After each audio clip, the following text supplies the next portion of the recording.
Hi, I'm here to tell you about something called a successful spot.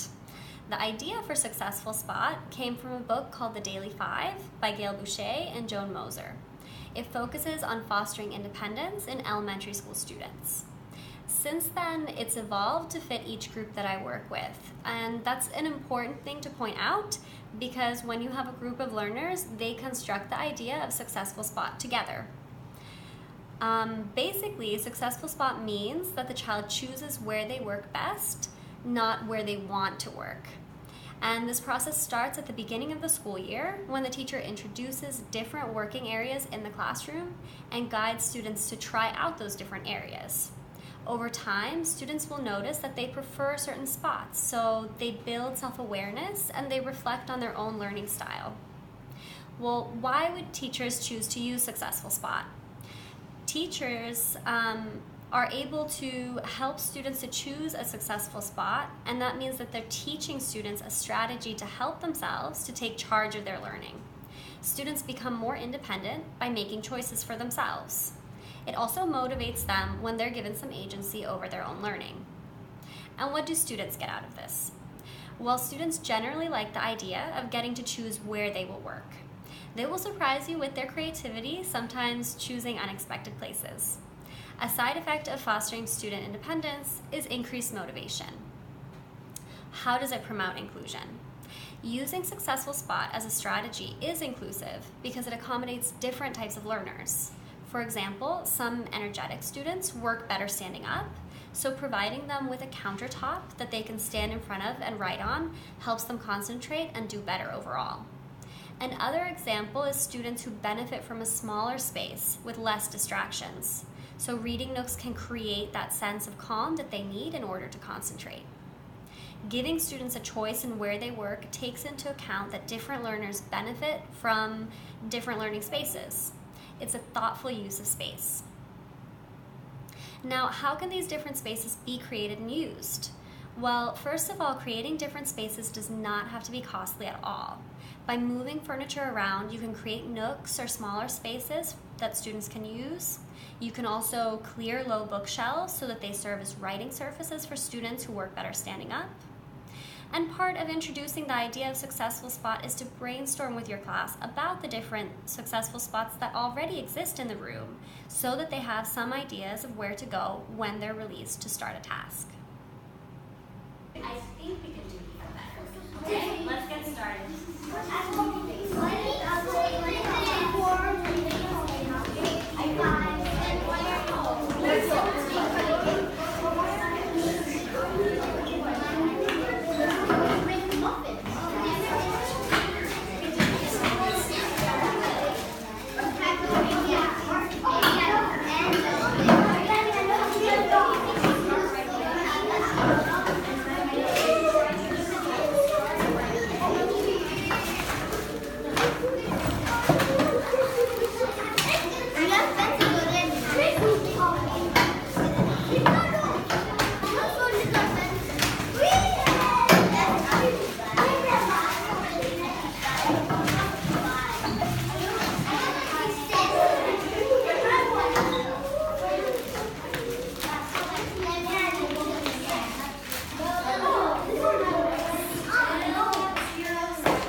You should notice that while students choose successful spots, the teacher gives them space to make that choice rather than hovering over them. Some students will need more guidance than others, but building up independence requires us to take a step back. This is hard for a lot of teachers and takes conscious effort. Another thing that we do is self-evaluation. So after students finish working and gather together again, the teacher guides them in a very brief self-evaluation activity. I say a statement for students to reflect on, and they show with 5 fingers how well they did. 5 fingers means they did it consistently, while 1 means that they didn't do it at all. In our class, we call this process of reflection checking in. Successful Spot is about teaching students a strategy to succeed by taking responsibility for choosing their learning space. This is achieved by guiding students to recognize the benefits of various learning spaces and reflect on what works best for them. It is a great way to make your classroom more inclusive to students who benefit from different learning spaces.